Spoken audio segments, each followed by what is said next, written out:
Here's Senator D, and may it please this court. This is more than a case about Mayor Abdul al-Rahim. This is a case about the government of San Andreas. This is a case about the core principles of our democracy. A democratic government should be transparent. Transparency promotes accountability and provides information to the citizens of the state of what it is exactly that their government's doing.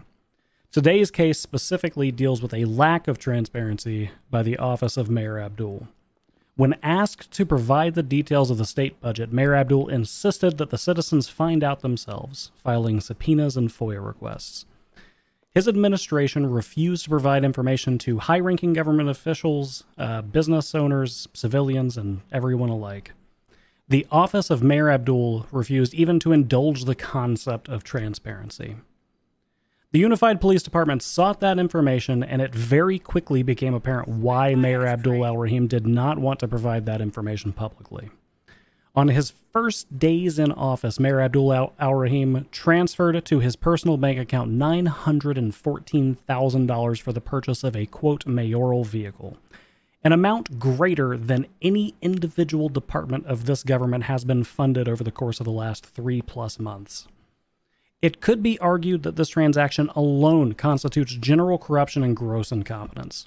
A mayor on his first days in office spending nearly $1 million of his own testified $7 to $8 million in the budget on an allegedly suffering state budget on a luxury vehicle paints a very poor picture.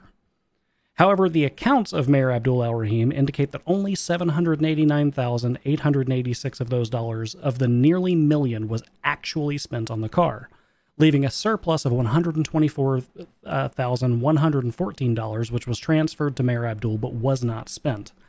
The defense tries to pull the wool of taxes over this, stating that these amounts do not include the taxes which were charged, lacking the best evidence, any form of photographs of ATM transactions, any actual invoices, any actual receipts, showing us simply amounts that were calculated by the defense's counsel, contradicting expert testimony on the stand where they said specifically taxes were included in these amounts.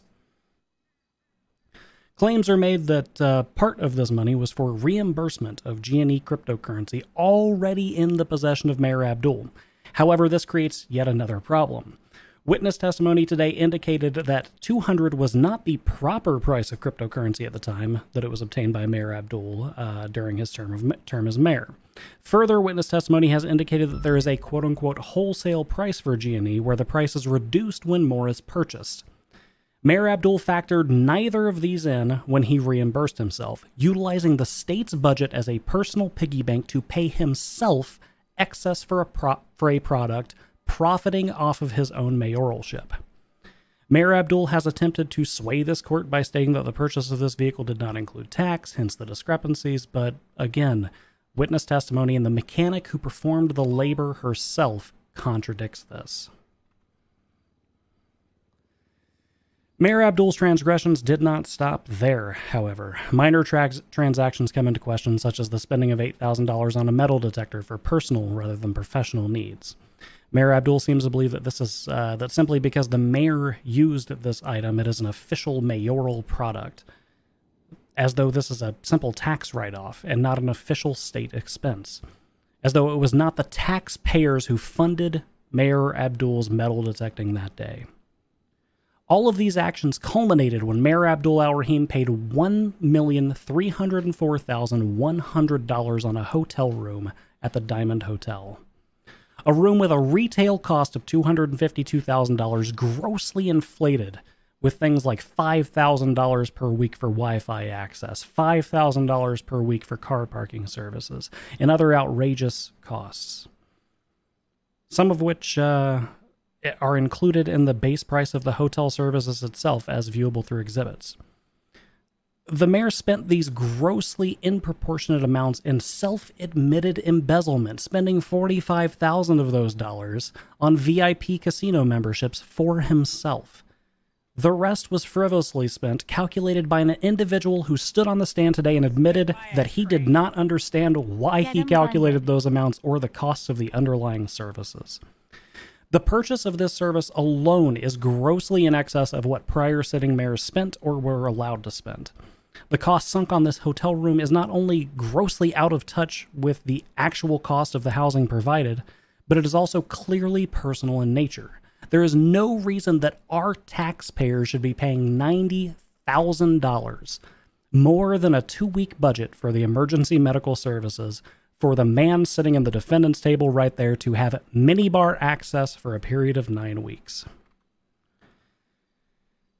This investigation, as well as this case, has been painful for me and other members of the prosecution. I, as a citizen of this state, and as a lieutenant of the LSPD, believed in Mayor Abdul Al-Rahim. His campaign promises were largely fulfilled. He was right about that. Mayor Abdul was a shining light when he walked into a room, taking a moment to listen to the complaints and concerns of citizens throughout his campaign. However, taking a small peek behind the curtains, it is clear that the citizens of Los Santos were not Mayor Abdul's primary concern. And for all of the reasons provided over the course of the last 4-hour trial, we request that this court and the Senate dismiss Mayor Abdul from office and hold an immediate election for his replacement. Thank you. Thank you, prosecution.